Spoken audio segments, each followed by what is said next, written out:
Hello everyone, আমি সুপ্রিয়া। আজ আলোচনা করব বায়োলজির প্রথম chapter the fundamental unit of life অর্থাৎ কোষের সমস্ত এমসিকিউ নিয়ে। তো চলো শুরু করি। প্রথম প্রশ্ন দেখো স্ক্রিনে, উদ্ভিদের কোষপ্রাচীর প্রধানত কি দ্বারা তৈরি? Option A lipid, option B vitamin, option C cellulose, option D protein. উত্তর কি হবে? উত্তর হবে সেলুলোজ। এই যে দেখো, এটা একটা উদ্ভিদ কোষ, এর বাইরের যে কোষপ্রাচীর অর্থাৎ সেল ওয়াল, এটা সেলুলোজ দ্বারা তৈরি। আর এই উদ্ভিদ কোষেই শুধুমাত্র কোষপ্রাচীর থাকে, আর কিছু ব্যাকটেরিয়া থাকে, কিন্তু প্রাণী কোষে কোষপ্রাচীর থাকে না। চলে যাচ্ছি পরের প্রশ্নে। নিচের কোনটিতে কোষপ্রাচীর নেই? অপশান এ শৈবাল, অপশান বি ছত্রাক, অপশান সি এ বি উভয়ই, অপশান ডি মাইক্রোপ্লাজমা। কোষপ্রাচীর নেই, ছত্রাকে আছে, শৈবালেও আছে, তাহলে এ বি উভয়ই ওদের আছে। যার নেই সেটা হলো মাইক্রোপ্লাজমা। এটা উত্তর। এই যে তোমরা বাদিকে দেখতে পাচ্ছ একটা মাইক্রোপ্লাজমার ছবি।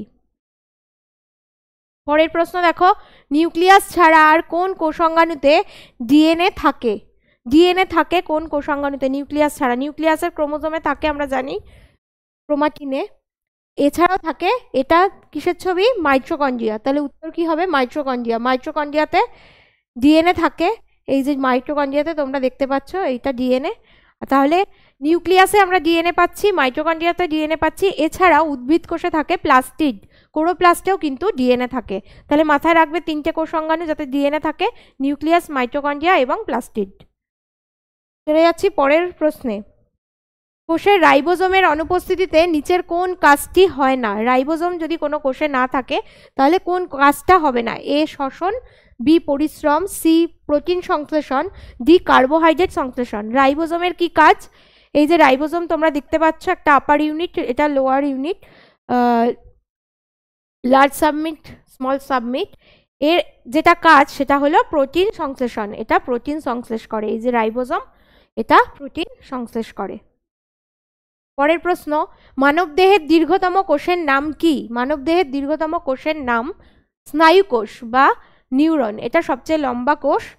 তোমরা পাশেই নিউরনের ছবি দেখতে পাচ্ছ। নিউরনের ছবিতে দেখো নিউক্লিয়াস আছে, এন্ডোপ্লাজমিক রেটিকুলাম আছে, মাইটোকন্ড্রিয়া আছে। এই যে মাইটোকন্ড্রিয়া, নিউক্লিয়াস, এন্ডোপ্লাজমিক রেটিকুলাম। কিন্তু যেটা নেই সেটা হলো সেন্ট্রিওল থাকে না, সেন্ট্রোস্ফিয়ার থাকে না। সেন্ট্রিওল থাকে না বলে নিউরন কিন্তু বিভাজিত হয় না, অর্থাৎ স্নায়ুকোষ বিভাজিত হয় না। এটাও মাথায় রাখবে, এটাও আসে যে স্নায়ুকোষ কেন বিভাজিত হয় না, সেন্ট্রিওল থাকে না বলে। পরের প্রশ্ন দেখো 6, কোষের পাওয়ার হাউস কি? পাওয়ার হাউস কাকে বলা হয় বা শক্তিঘর কোনটা? Option A Golgi body, option B nucleus, option C mitochondria, option D ribosome.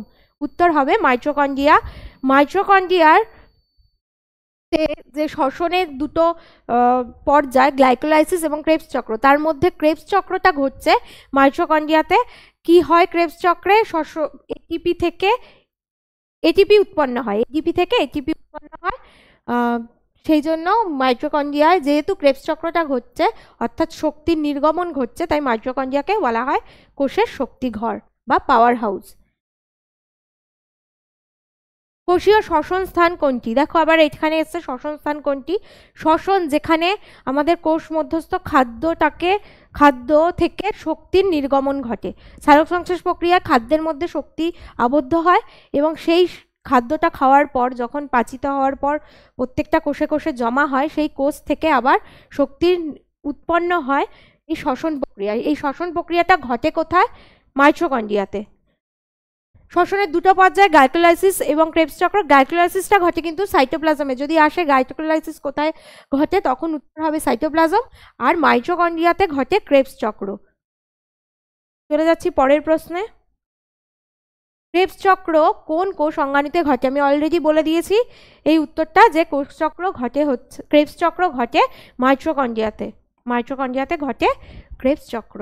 পরের প্রশ্ন দেখো, কোষ প্রাচীরের মাধ্যমে অণু পরিবহনের জন্য কোনটি দায়ী? জলের পরিমাণ, বি পিএইচ, সি অণুর আকার, ডি বায়ু।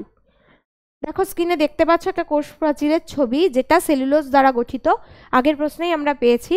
এর মধ্যে দিয়ে কোনো অণু পরিবহনের জন্য যেটা দায়ী সেটা হচ্ছে অণুর আকার। যত ছোট অণুর আকার হবে তত স্মুথলি ভেতরে প্রবেশ করতে পারবে। যদিও আমরা জানি যে কোষ প্রাচীর কি ভেদ্য, কোষপ্রাচীর ভেদ্য, যে কেউ কোষপ্রাচীরকে যা কিছু ভেদ করে প্রবেশ করতে পারে, যেখানে কোষ পর্দা সিলেক্টিভলি পারমিয়েবল অর্থাৎ প্রভেদক ভেদ্য, সবকিছু কোষ পর্দাকে ভেদ করতে পারে না, কিন্তু কোষপ্রাচীরকে সবকিছু ভেদ করতে পারে। এই ভেদের জন্য যেটা প্রয়োজন সেটা হচ্ছে অণুর আকার যত ছোট হবে তত তাড়াতাড়ি সেটা ভেদ করতে পারবে, যেমন জল, বায়ু। আর কোলেস্টেরল বা কার্বোহাইড্রেট এগুলো ভেদ করার জন্য, যাদের আকার একটু বড় অণুর আকার, তাদের ভেদ করার জন্য একটা প্রোটিনের প্রয়োজন হয় এই কোষ প্রাচীরটা ভেদ করে ভেতরে প্রবেশ করবার জন্য। পরের প্রশ্ন দেখো, কোষের 80% বেশি কোন পদার্থ থাকে? কোষে 80%-এরও বেশি যে পদার্থটা থাকে সেটা হচ্ছে জল।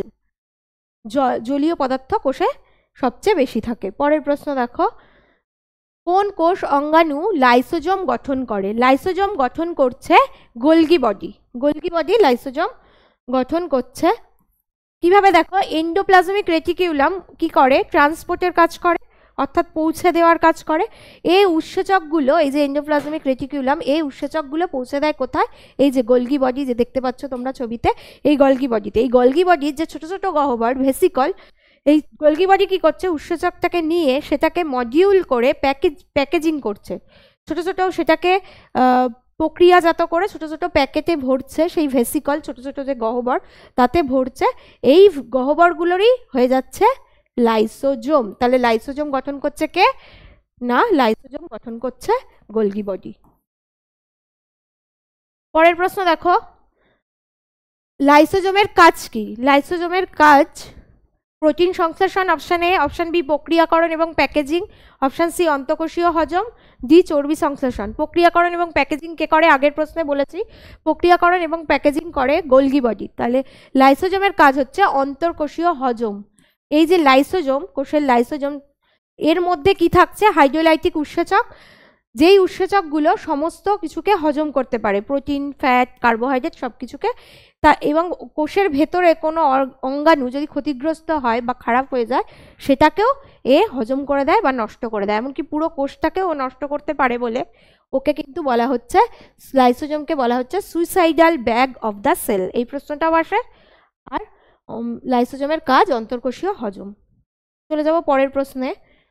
দেখো পরের প্রশ্ন, centre for cellular and molecular biology কোথায় অবস্থিত? Centre for cellular and molecular biology অবস্থিত হায়দ্রাবাদে। 14 নম্বর প্রশ্ন দেখো, আরএনএ এর পূর্ণ রূপ কি? আরএনএ এর ফুল ফর্ম কি? এটা আসে, আরএনএ আসে, ডিএনএ আসে। আরএনএ এর ফুল ফর্ম হচ্ছে রাইবো নিউক্লিক অ্যাসিড। এই যে তোমরা ছবিতে একটা আরএনএ এর ছবি দেখতে পাচ্ছ, আরএনএ হচ্ছে একতন্ত্রী, আর এরকম গঠন যার সেটা হচ্ছে দ্বিতন্ত্রী ডিএনএ, তাই তো? ডিএনএ দ্বিতন্ত্রী, আরএনএ একতন্ত্রী। আরএনএ এর পুরো কথা হচ্ছে রাইবো নিউক্লিক অ্যাসিড। পরের প্রশ্ন দেখো, লিউকোপ্লাস্ট কি প্রকারের প্লাস্টিড? লিউকোপ্লাস্ট হলো বর্ণহীন প্লাস্টিড, অর্থাৎ এর কোনো রং নেই। কি কাজ করে এটা? এটা সঞ্চয় ভাণ্ডার হিসাবে কাজ করে, সঞ্চিত রাখে। কি কি সঞ্চিত রাখে? কার্বোহাইড্রেট সঞ্চিত রাখতে পারে, যেটা কার্বোহাইড্রেট সঞ্চিত রাখে যে লিউকোপ্লাস্ট তাকে বলা হচ্ছে অ্যামাইলোপ্লাস্ট। যেটা ফ্যাট সঞ্চিত রাখে বা স্নেহ পদার্থ সঞ্চিত রাখে সেটাকে বলা হচ্ছে অ্যালাইওপ্লাস্ট। আর যেটা প্রোটিন সঞ্চয় করে রাখে যে লিউকোপ্লাস্টটা তাকে বলা হচ্ছে প্রোটিনোপ্লাস্ট বা অ্যালিউরোন প্লাস্ট। পরের প্রশ্ন দেখো, পরের প্রশ্নটি হচ্ছে কোষ তত্ত্বের প্রস্তাবক কে? কোষ তত্ত্বের প্রস্তাবক গায়ক এবং নিকেলসন, সোয়ান এবং স্লেইডেন, অপশন সি হুক এবং ব্রাউন, ডি রবার্টসন। এখানে উত্তর হবে বি, সোয়ান এবং স্লেইডেন। তোমরা পাশে ছবি দেখতে পাচ্ছ স্লেইডেন এবং সোয়ানের। সোয়ান যিনি ছিলেন একজন প্রাণীবিদ আর স্লেইডেন ছিলেন একজন উদ্ভিদবিদ। স্লেইডেন বলেছিলেন যে উদ্ভিদ দেহ কোষ দ্বারা তৈরি, সোয়ান বলেছিলেন প্রাণীদেহ কোষ দ্বারা তৈরি, সমস্ত প্রাণীদেহ কোষ দ্বারা তৈরি। ইনি বলেছিলেন সমস্ত উদ্ভিদ দেহ কোষ দ্বারা তৈরি। এই দুজনের কথা মিলিয়েই তৈরি হয়েছিল কোষতত্ত্ব। কোষতত্ত্ব যেটাতে বলা হচ্ছে সমস্ত উদ্ভিদ এবং প্রাণীদের দেহই কোষ দ্বারা তৈরি এবং এর মধ্যেই জীবের সমস্ত জৈবিক ক্রিয়াগুলি সম্পন্ন হয়। এই কোষতত্ত্ব দিয়েছিলেন তাহলে স্লেইডেন এবং সোয়ান। এটাও খুব ইম্পর্টেন্ট প্রশ্ন, পরীক্ষায় আসে। পরের প্রশ্ন দেখো, সালটা জানতে চেয়েছে। স্লেইডেন এবং সোয়ান কোষতত্ত্বের প্রবর্তন করেন কোন সালে? সালটা হচ্ছে 1839। এই স্লেইডেন এবং সোয়ান 1838 38 সালে স্লেইডেন বলেছিলেন উদ্ভিদদেহ কোষ দ্বারা তৈরি, আর সোয়ান বলেছিলেন 1839 সালে। এই দুজনের তত্ত্ব মিলিয়ে কোষতত্ত্ব হয়েছে, আর এই কোষতত্ত্বের সাল বললে হবে হচ্ছে 1839। পরের প্রশ্ন দেখো, প্রাক বিদ্যমান কোষগুলি থেকে নতুন কোষের উদ্ভব হয়েছে, কে বলেন? ওমনিস সেলুলা ই সেলুলা, এই কথাটা কে বলেছিলেন? যার মানে হচ্ছে প্রাক বিদ্যমান কোষগুলি থেকে নতুন কোষের উদ্ভব হয়, অর্থাৎ আগে থেকে থাকা কোষগুলো থেকে নতুন কোষের উদ্ভব হয়েছে, এটা বলেছিলেন রুডলফ ভিরকো। সালটা হচ্ছে 1855 সালে রুডলফ ভিরকো বলেছিলেন প্রাক বিদ্যমান কোষগুলি থেকে নতুন কোষের উদ্ভব হয়। পরের প্রশ্ন দেখো, ক্ষুদ্রতম কোষ কোনটি? ক্ষুদ্রতম কোষ হচ্ছে মাইকোপ্লাজমা। মাইক্রোপ্লাজমা গলিসেপ্টিকাম, এখানে পুরো কথাটা নেই, এই যে মাইক্রোপ্লাজমা হচ্ছে ক্ষুদ্রতম কোষ, আর সবচেয়ে বৃহত্তম কোষ উট পাখির ডিম, এটাও কিন্তু আসে। শৈবালের কোষপ্রাচীর কোন পদার্থ দিয়ে গঠিত? শৈবাল, উদ্ভিদ ছাড়াও শৈবালেও কোষপ্রাচীর আছে, কি দ্বারা গঠিত? সেলুলোজ, এই যে শৈবালের কোষপ্রাচীর দেখতে পাচ্ছ, সেলুলোজ আছে এখানে, সেলুলোজ দ্বারা গঠিত। হেমিসেলুলোজ আছে, পেকটিন আছে, আর কিছু পলিস্যাকারাইড আছে যেমন গ্যালাকটোনস ও ম্যানন্স। তাহলে উপরের সবগুলো হবে উত্তর, উপরের সবগুলো, এটা হবে উত্তর, এটা হবে উত্তর যে উপরের সবগুলো। পরের প্রশ্ন দেখো 21, লিপিড সংশ্লেষণের সাথে সম্পর্কিত এন্ডোপ্লাজমিক রেটিকুলামের কোন কোষ অঙ্গাণু থাকে না? অর্থাৎ এন্ডোপ্লাজমিক রেটিকুলাম কি কাজ করে? ট্রান্সপোর্টেশন করে, এক স্থান থেকে অন্য স্থানে পৌঁছতে সাহায্য করে, এবং প্রোটিন সংশ্লেষ করে আর লিপিড সংশ্লেষ করে, ক্যালসিয়াম আয়ন নিয়ন্ত্রণ করে। প্রোটিন সংশ্লেষ করে কোন অংশটা? যেটার মধ্যে রাইবোজোম লেগে থাকে, অর্থাৎ রাইবোজোমই তো প্রোটিন সংশ্লেষ করে। যে এন্ডোপ্লাজমিক রেটিকুলামের গায়ে রাইবোজোম লেগে থাকে, অর্থাৎ রাফ এন্ডোপ্লাজমিক রেটিকুলাম, যেটা অমসৃণ এন্ডোপ্লাজমিক রেটিকুলাম, সেটা প্রোটিন সংশ্লেষ করে। আর যেটা স্মুথ এন্ডোপ্লাজমিক রেটিকুলাম, যার গায়ে রাইবোজোম নেই, সেটা করে লিপিড সংশ্লেষ। তাহলে এখানে উত্তর হবে রাইবোজোম। লিপিড সংশ্লেষের সাথে সম্পর্কিত এন্ডোপ্লাজমিক রেটিকুলামে কোনটা থাকে না? অর্থাৎ রাইবোজোম থাকে না বলেই সেটা মসৃণ এবং সেটা লিপিড সংশ্লেষ করে। দেখো আগেরটার সাথে এই প্রশ্নটা খুব রিলেটেড। একটি কোষ লিপিড সংশ্লেষ করতে পারে না, এর কোন কোষ অর্গানগুলির মধ্যে কোনটি, এর কোষ অর্গানগুলির মধ্যে কোনটি ত্রুটিপূর্ণ? অর্থাৎ কোনটা নেই বা কোনটা খারাপ, সেই জন্য এটা লিপিড সংশ্লেষ করতে পারে না। মসৃণ এন্ডোপ্লাজমিক রেটিকুলাম হবে উত্তর। মসৃণ এন্ডোপ্লাজমিক রেটিকুলামের মসৃণ অংশ, যার গায়ে রাইবোজোম নেই, সেটা কি করছে? লিপিড তৈরি করছে। আর রাফ এন্ডোপ্লাজমিক রেটিকুলাম, যার গায়ে রাইবোজোম আছে, সেটা প্রোটিন সংশ্লেষ করছে।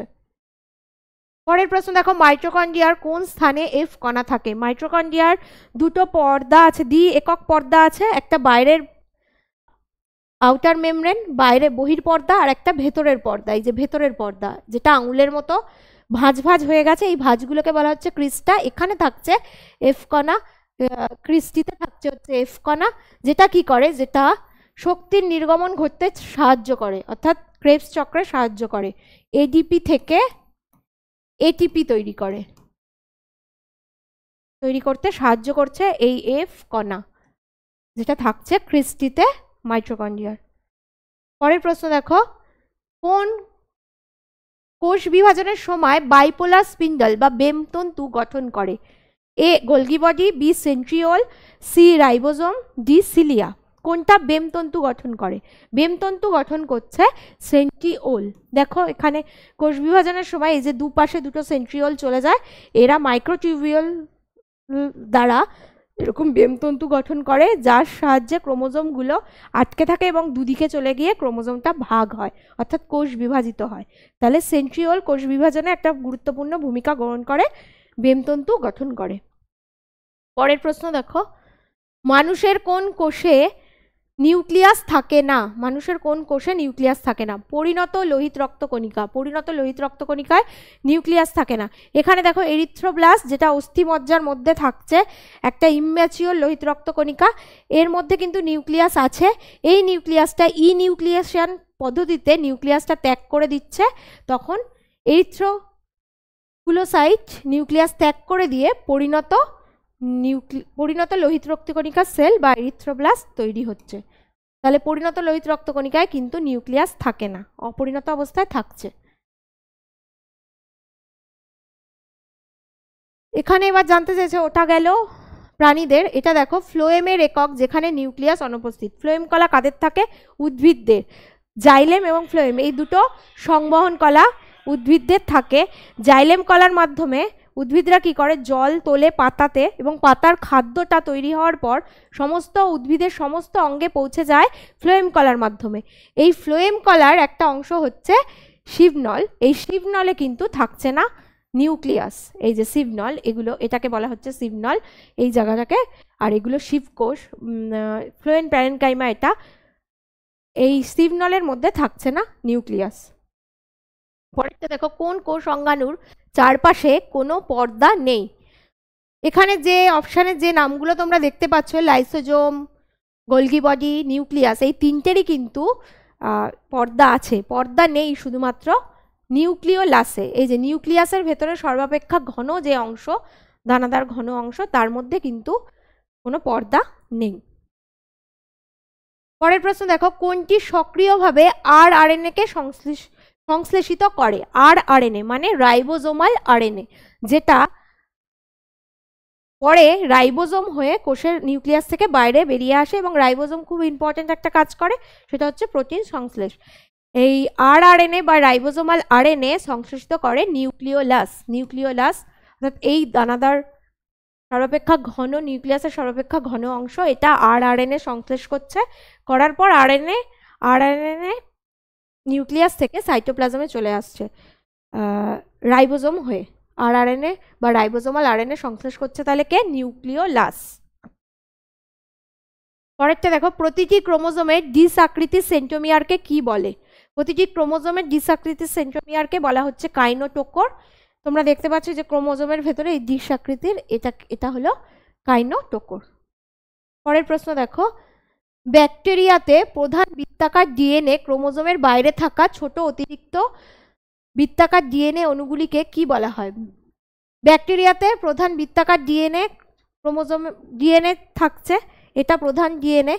এছাড়াও এর বাইরে যে বৃত্তাকার ডিএনএ গুলো থাকে, এগুলোকে কি বলা হচ্ছে? প্লাজমিড বলা হচ্ছে এগুলোকে। আজকের আলোচনা এই পর্যন্তই। তোমাদের কোনো রকম কোয়ারিজ থাকলে স্ক্রিনে দেওয়া ফোন নাম্বারে যোগাযোগ করতে পারো। এছাড়াও এই ক্লাসটি যদি ভালো লাগে তাহলে অবশ্যই সাবস্ক্রাইব করবে। Thank you.